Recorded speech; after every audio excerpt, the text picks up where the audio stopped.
My back was hurting so bad I could barely walk.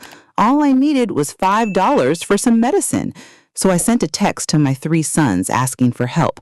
I had no idea what was about to happen when their wives found out. Lisa, my oldest daughter-in-law, came storming into my house like an angry tiger. She was screaming at me, calling me names I can't even repeat. Then came Sarah, my second daughter-in-law, pointing her finger right at my face and yelling about how I always pick favorites. She said her husband Tom shouldn't have to give me even $5. And Jenny, my youngest daughter-in-law, fell to the floor crying and said she was going to leave my son Mike. My heart just broke. Every single month, I gave them my whole $2,000 check from the government, split between all 3 families. Plus, I watched their kids every day, clean their houses and cook their meals. At night, I would drag my aching body to the food market to sell tacos from my little cart. Every penny I made, I gave to them without asking for anything back. But this time, I had enough. I sat in my old kitchen chair, touching my sore back, and made a decision. I was leaving. I already bought a bus ticket for 3 days later to go to Willowbrook, the small town where I used to live when I was young. Just when I thought things couldn't get worse, Lisa came back into my house.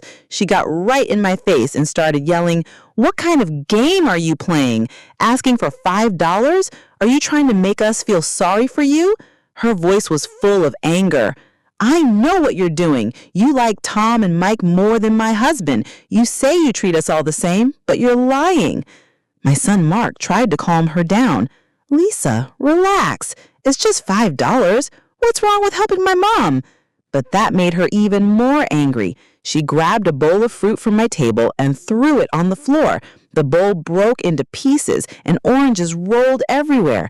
She pointed at one orange and said, "Do you see these oranges? They cost $7 at the store." She can buy expensive oranges, but says she doesn't have $5 for medicine? Are you trying to make me look stupid? Her eyes were huge with anger. You give Tom and Mike $1,000 each month, but when it comes to me, you're suddenly broke? Then she completely lost control. She grabbed a chair and started hitting my coffee table, my TV, and my cabinets. The sound of breaking glass mixed with her angry screams filled my whole house. "You're embarrassing me, so I'm going to make sure this house isn't peaceful either." Mark whispered, "Oh no," then got mad at me. "Mom, why did you ask us for money? You know how she gets. Aren't you just trying to cause trouble?" I quickly said, "My friend gave me that orange. I was going to cut it up so you could all try some." I thought that would make Lisa calm down, but she just laughed in a mean way. "Don't lie to me. I know exactly how much money you have." I was about to explain that I really didn't have money for medicine, and my back hurt so much I could barely stand up. But then Sarah and Jenny came running in without even knocking and started arguing before they even knew what was happening. Sarah stood up and pointed her finger right at my nose and yelled, "Do you think you can do whatever you want because you're old? Ever since I married into this family, it's been nothing but bad luck. Are you really going to hold old grudges over $5? You either like Mark more or you spoil Mike. Do you know how much I've suffered in this family?" Her voice was loud and sharp, full of years of anger. "Grace, let me tell you something. When you're old and sick in bed, I won't even come to see you. It's my bad luck that I got a mother-in-law like you." Jenny cried and yelled at the same time. "Mom, tell me, when have you ever thought about our family? Just because my husband is the youngest, nobody loves him, and everyone in this family looks down on me. You put meat in the soup for their kids, but when it comes to our house, there's just watery broth left." She angrily threw her purse and walked toward the door. "I've had enough. I'm going back to my mom's house. Whoever wants to stay in this family can stay." Mike ran after her saying, "Don't be like this. Don't get upset. Let's talk about it at home." Tom quickly hugged Sarah and whispered nice things to her. "I know you're hurting. I'm sorry. I should have handled this better." Watching all of this happen, my heart felt like someone was squeezing it. Since they were little boys, I always told my 3 sons to be kind to women and to love and protect their wives when they got married. I didn't want them to be like their father. My own marriage fell apart long ago. He had other women while I held our family together all by myself, living like a ghost. He never once asked if I was okay. I didn't want my sons to be like that. But everything happening in front of me showed they weren't much better. Not as cold as their dad, but definitely not truly caring either. I had kept this family together for decades, and now I was seen as a problem instead of their mother. Sarah and Jenny slammed the door and left, leaving my living room a mess. I stood there looking at the broken glass, turned over chairs, and spilled juice. Suddenly, the house felt colder than a winter night. I always thought I was a good mother-in-law. I took care of all three families' children, did their laundry, cooked their food, picked up kids from school, and worked at the night market to make money. I did everything. I gave them all the money I made, even adding my monthly government check as extra help. I even paid for the down payments on their houses. All three houses were on the same street, exactly the same, all arranged by me. Every day I was like a worker, cleaning for Sarah in the morning, picking up kids from Jenny's in the afternoon, then pushing my food cart to the night market at 8 p.m. to sell corn tortillas. I worked until 1 or 2 in the morning, then came home and got less than 4 hours of sleep. For decades, I lived like a spinning top, never daring to stop. That night, I sat in the dark corner of my bedroom, looking at bus tickets on my phone. I bought one for 3 days later. Destination, Willowbrook, a quiet, clean town where I used to work as a waitress when I was young. The next morning, my phone wouldn't stop ringing. All three sons called, but none of them asked about my health. "Mom, why didn't you take Emma to school? Sarah had a fight with her boss today because you made her late." "Mom, Sophie was late today and I missed my company's morning meeting. This is really inconvenient." "Mom, please don't throw a tantrum. If we want the family to be good, the most important thing is for you to keep doing what you're supposed to do. We all need to work together, right?" As I listened, I still hoped that just one of them would ask how I was feeling, but there was nothing. So I tried to explain. "My back has been hurting terribly these past few days.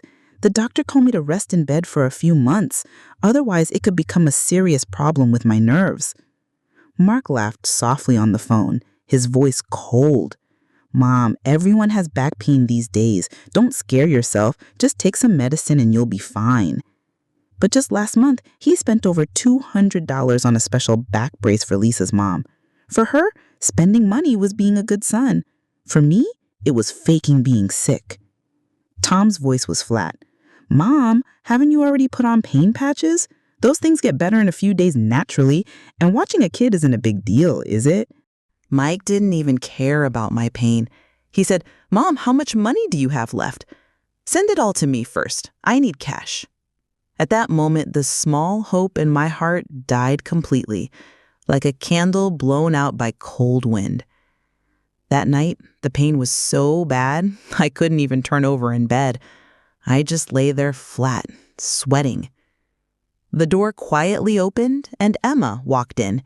She's my oldest son's daughter, Lisa's child, 9 years old, and I'd been taking care of her since she was a baby. She walked to my bed and gently put her small hand on my arm. "Grandma, Mom was really upset today because you didn't go to the night market. She said it was her day to collect the money. Since you didn't set up the food cart, she lost a night's worth of cash." I sighed, my voice barely a whisper. "Grandma's back hurts too much today. I can't walk. I can't go out." Emma bit her lip and looked down, whispering, "I told her you weren't feeling well, but she still got mad. This month has 31 days, and for the past 2 months, Aunt Sarah and Aunt Jenny each got an extra night's money. Now she says it has to be her turn to make it up." In that moment, reality hit me hard.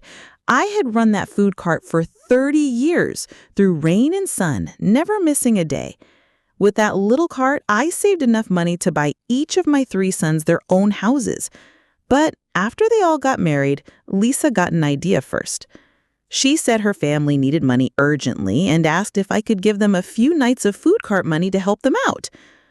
I agreed without thinking twice. But I worried Sarah and Jenny would misunderstand, so I let them take turns too.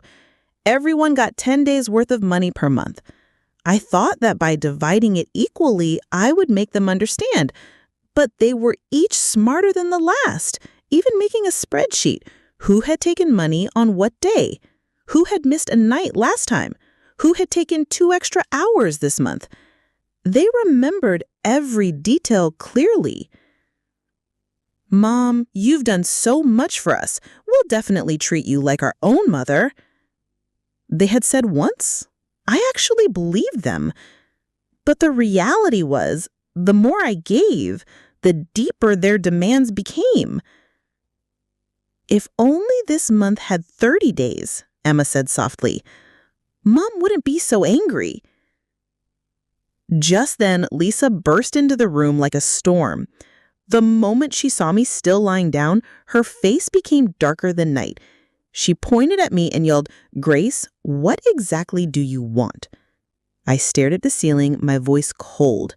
"I don't want anything." She fired off questions like a machine gun. "Didn't you say you treat all 3 daughter-in-laws equally? Then what is this? Today is my turn for the money, and you're lying in bed saying your back hurts and you can't go to the market. You go sell for Tom and Mike even when you're tired, but when it's my turn, you claim to be sick. Is that fair?" Her voice got sharper and sharper, her finger almost poking my face. "Grace, I'm telling you, if you don't go to the market today, don't expect us to take care of you in the future." I slowly moved my body, grinding my teeth through the pain, and managed to sit up halfway, looking at her face. "Rely on you? I can't rely on you now, so you expect me to in the future? Don't even dream about it." Lisa clearly hadn't expected me to talk back like that. She jumped up like a cat whose tail had been stepped on, her voice hitting its highest pitch. "Fine. You're finally showing your true colors. You want to give all your money to Tom and Mike now? Don't even dream about it. You want to cut ties? Then I'll grant you that." I looked at her, my voice calm as still water. "Then let's cut ties. You say how you want to do it. If you want to sign a paper or write a statement, I'm fine with it." Lisa froze, like I slapped her. Then her mood suddenly changed. Tears came rushing down her face, and she sobbed like she had suffered the greatest injustice. "Oh God, what did I do to deserve this? To have such an unfair mother-in-law. I can't live like this. I'm divorcing Mark. Divorcing him today." This wasn't the first time. Whenever Mark and I displeased her even slightly, she threatened divorce to pressure me. That night, Mark came into my bedroom fuming. "Mom, what are you trying to do? Lisa has destroyed the house like a war zone, dishes broken everywhere. Can't you just go comfort her? It's just a matter of saying sorry. Do you have to make such a big deal out of it?" I lay still on the bed, as if this house had nothing to do with me. Seeing that I wasn't speaking, his anger got worse. "Are you just going to sit there calmly and watch your family fall apart? Are you satisfied with this?" He slammed the door shut, the loud bang echoing through the entire house. The next morning, I went to the only person I could trust, my friend Laura Martinez. We'd been selling food together at the Santa Ana night market for almost 20 years. She had always been my best friend. I told her I wanted to move back to Willowbrook. The problem was, I had no savings at all. The money I'd earned over the years had been taken by my 3 daughter-in-laws for various reasons. My only way out was to sell the old house I was living in. It was a single-story house built in the 1980s with 3 bedrooms, 1 living room, and a small yard with tomatoes and mint. I'd bought it when the kids were young using my night market money. House prices in this area had gone way up, with new homes starting at $500,000. Although my old house was older, it had a good location and decent schools nearby. Luckily, Laura's niece was looking for a house. Her and her husband didn't have enough money to buy a new home, and they were struggling. I offered them a fair price, $150,000, far below what it was worth, but enough for me to start fresh. That afternoon, they came to see the house. Although it was an older house, I had always kept it very clean. The roof had just been fixed, and the water pipes and electricity had also been repaired by professionals. Laura patted her chest and promised, "You'll definitely get a great deal with this house. It's just 2 blocks from the main street, a 5-minute walk to the train station. The location is fantastic." They agreed right away. That afternoon, we signed the papers. I opened a new bank account and the house payment was put in immediately. $150,000 sitting quietly on this new card. I treated Laura and Tira to a plate of barbecue ribs, and her eyes filled with tears as she ate. I knew she was going to miss me. We were each other's only reliable friends in this city. Her home life wasn't easy either. Both her daughter-in-laws were difficult, constantly bringing up old problems and accusing her of playing favorites. She put down her fork, then took my hand and said, "Being a mom is really hard. No matter what you do, it's always wrong." I nodded, saying, "No more." She was right. No matter how much of your heart you poured into it, in the end you were just that unfair mom. So this time I decided to completely pull away and just be myself. That evening I packed my suitcase. There wasn't much, just a few old clothes and some important papers. I planned to take the long-distance bus to Willowbrook early the next morning. But just before I went to bed, the doorbell rang. Soon Sarah arrived, then Lisa, and finally Jenny. They each sat on my living room sofa with awkward, strange smiles, all holding back what they wanted to say. Sarah was the first to speak, her tone not very polite. "What exactly are you planning to do? Just completely let loose? You didn't set up the food cart yesterday and you've been lying around all day today, not even watching the kids. Didn't you say your back hurt? But you seem to be walking just fine. Why haven't you seen a doctor? Or are you just faking it?" Tom's face was serious, like he was questioning me. "Mom, this really isn't good. We're family. Even if there are disagreements, you shouldn't take it out on the kids. The cart isn't open. No one's watching the children. You're being so stubborn."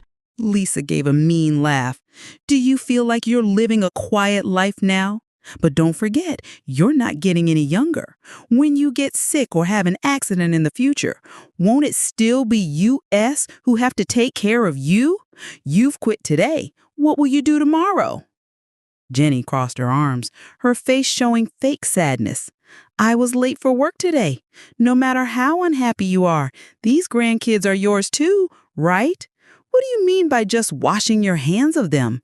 Are you trying to cut ties or just seeking attention?" I answered her coldly, my voice flat. "Since they are also your children, let their fathers take care of them. I'm just their grandmother. Why should I be responsible?" At that, Lisa's eyes turned red with anger. She jumped up, waving her finger wildly in front of me. "You really dare say that? You, a grandmother, saying something like that? Are you even fit to be our children's grandmother? You're clearly saying you don't want to bother anymore, right?" I looked up, meeting her gaze, and replied word for word, "That's right. I don't want to bother anymore. I've done my best my entire life raising my own children. Your children are your responsibility. You figure it out. Don't threaten me with family. Real family doesn't do this kind of thing. You've taken enough from me. From today on, no one is getting anything else from me." After I finished speaking, the room instantly became silent. Lisa's mouth hung open, unable to say anything back. Sarah raised an eyebrow, saying nothing. Jenny rolled her eyes in disgust. Their 3 husbands, my 3 sons, also sat there like they had been struck silent. Not a sound from any of them. I knew they hadn't expected me to fight back. In that moment, I finally said what had been weighing on my heart for years.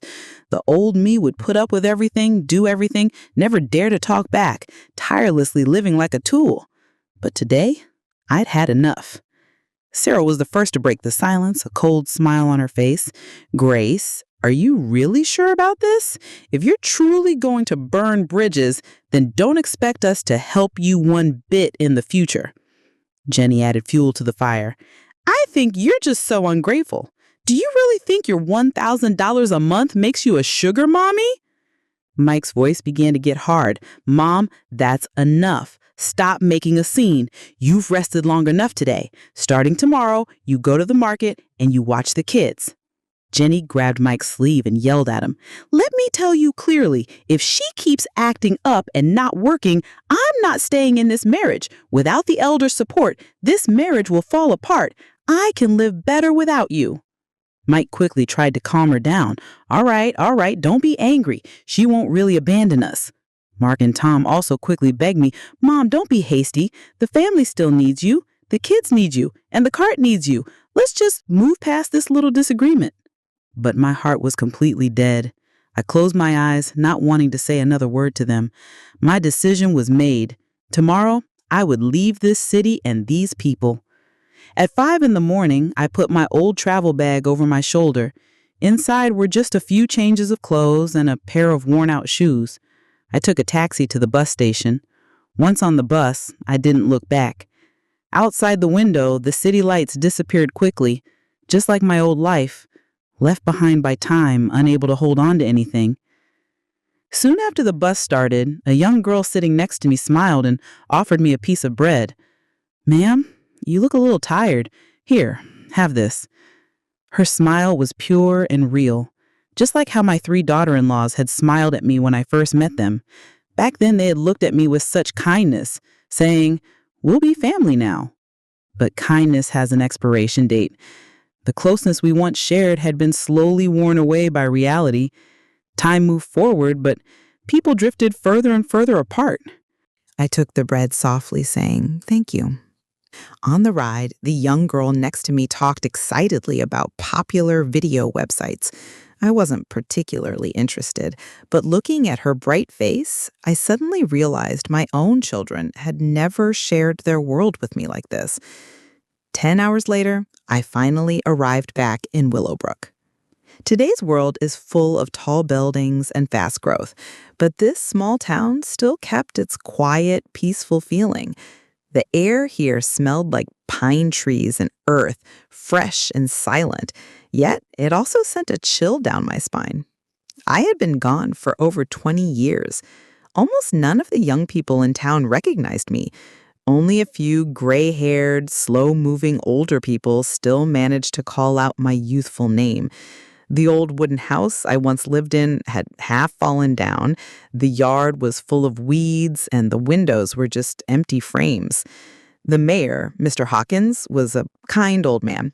Hearing I was back, he suggested I temporarily stay in the workers' room behind the town hall. Without thinking much, I took out $20,000 in cash from my new account and gave it to him to hire someone to build a simple house, asking him to handle the building and buying of materials. In the days I waited for the house to be built, I opened my phone again. Dozens of voice messages and texts, all from my 3 sons and their wives. They had added me to a family group chat called All for Mom, but every message felt like an attack. "Mom, are you crazy? You sold the house without telling us. The police said you left the state. Why are you going to Willowbrook? Who even knows you there? What do you mean by just leaving everything here? Now Sophie's late for school every day and getting in trouble with her teacher, and I'm late too. Do you know how embarrassing that is for me? Can't you just come back and take care of the kids? Do you really have to force us to quit our jobs? Our family is already tight on money, and you just ran off and left everything. You're the most irresponsible mother I've ever seen." I looked at their words, my fingers typing a single sentence without hesitation. "From now on, our relationship is over. I will be deleting your contact information. Please do not contact me again." After sending it, I removed and blocked each of them from my phone cleanly and decisively. It was time to live for myself. I spent a few days marking out 2 pieces of land on Willowbrook's North Hill, one for growing vegetables and the other to create my own garden. I had loved flowers when I was younger, but back then I couldn't afford to spend money on them. Being a mother always meant putting myself last. Now I could finally let loose the passion that had been held back for decades. I hired a small building crew from town, and they built a red brick house with a front porch in less than a month. I planted corn and green beans behind the house, and I personally worked the soil in the front yard, planting roses, morning glories, and lavender. Those first few days after moving in, I still felt empty inside, but I knew I couldn't let it eat me up. So I bought a used video camera in town and daily filmed short clips of myself planting flowers, picking vegetables, cooking, and taking care of the yard. In the evenings, I'd edit the videos and upload them to a video sharing website, naming it Granny Grace's Garden. It was just meant to pass the time, but slowly I started getting followers, from a few hundred to a few thousand, then over 30,000. Some said I was their ideal grandmother. Some asked me for gardening tips, and others wanted me to teach them how to make stews. I also kept busy sewing aprons, placemats, and even old-style dresses by hand. There was a used goods shop in town that had an old Singer sewing machine. I bought it, cleaned it for 3 days and nights, and amazingly, it worked. After sewing so much, people even started asking me for custom orders. I uploaded videos of this series as well, and the nickname All Around Granny spread like wildfire. With my new income and my monthly government check, I had more than enough. And I had long decided I wouldn't share another penny with those three families. My money was for me to use. Now buying pain relief cream no longer meant listening to Lisa's mean remarks. A few days later, my email and social media accounts were suddenly flooded with messages from unknown accounts. It was my three sons. They were using fake accounts to send me loads of videos of my grandkids. In the videos, the children were crying uncontrollably. "Grandma, please come back. We haven't had breakfast for 2 days. No one does the laundry. We're cold and hungry, Grandma. Mommy doesn't work anymore. Daddy says we're broke. Can you just lend us a little money? Grandma, please." Mom and Dad are always fighting now. They throw things. They scream. I'm scared. They say they're getting divorced. Looking at those innocent faces, I didn't waver one bit. I blocked all three accounts immediately and stopped responding.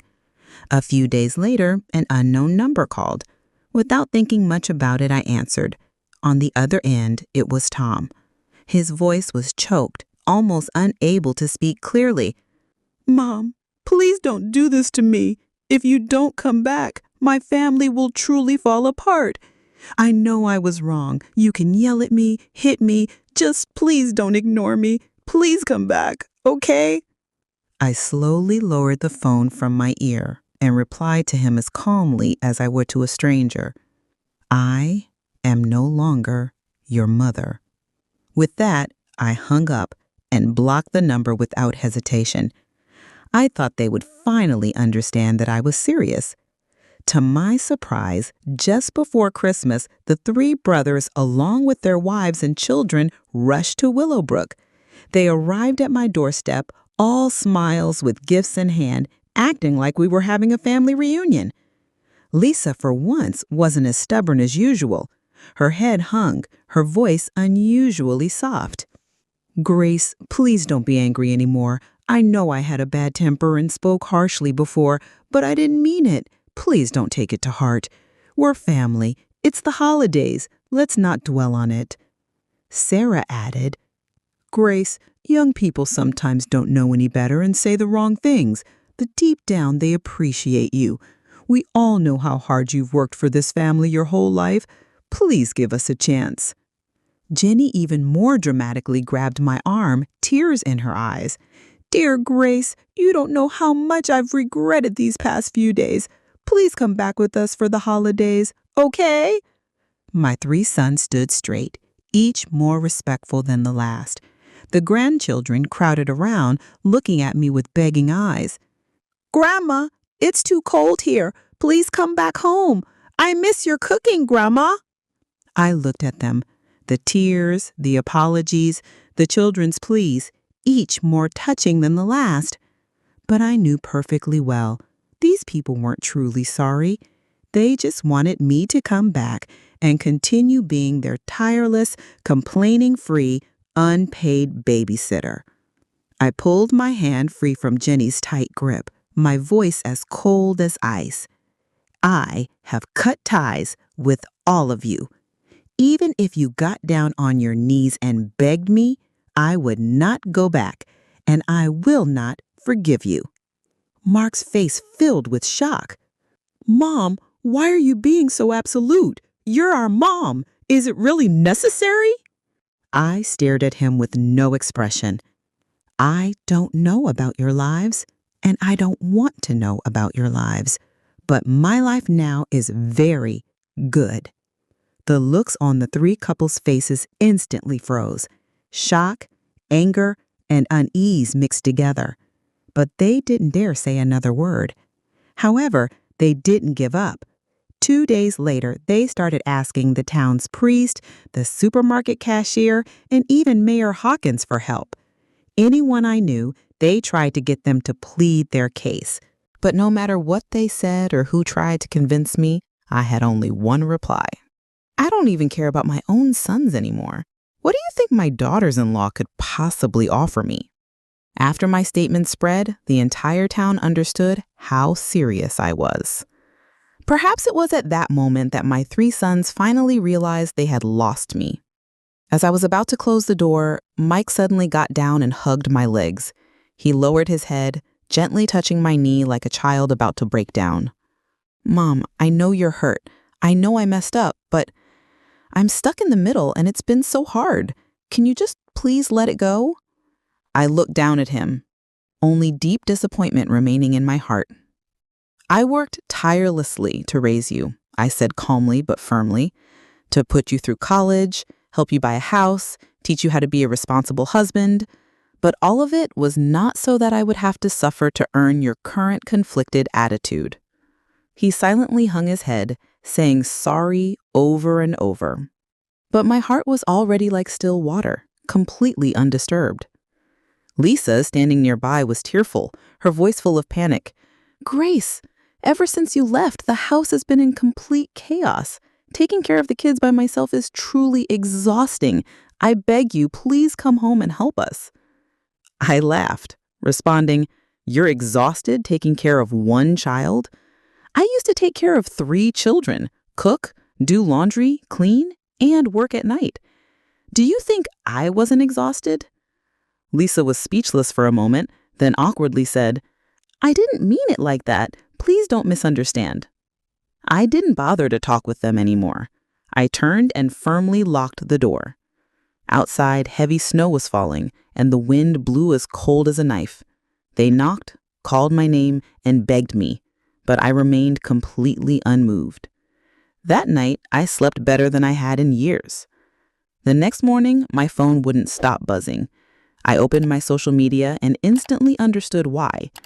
My 3 daughters-in-law had filmed last night's scene and uploaded it online. In the video, they stood at my front door in thin clothes, shivering and crying in the snow, looking completely miserable. The title read, "Came home to apologize but locked out by mother-in-law all night long. Is her heart truly so cruel?" They even deliberately left my social media name with a pitiful message. "Because of a misunderstanding, we brought the children to make up, but our mother-in-law mercilessly turned us away." The comment section exploded instantly. "The kids are innocent. Even if you have issues with your daughters-in-law, how can you be so heartless? What kind of evil mother-in-law is this? If one daughter-in-law is a problem, maybe it's a coincidence, but all 3 are impossible. The problem might be with you." In just a few hours, my follower count shot up to over 100,000. Almost all of them there to curse me. I, however, thought good, so I immediately set my account so only followers could comment. Those mean people poured in like a flood, cursing me while following me, their comments coming faster than a storm. I knew their goal, which was to use online pressure to force me to give in, to morally blackmail me with public emotion, but they had miscalculated. I quickly released a long statement. "My relationship with my 3 daughters-in-law has officially ended. You may choose to forgive their mean actions, but I do not accept their fake apologies and dramatic moral pressure. I don't live online, nor do I live for likes. I have my dignity.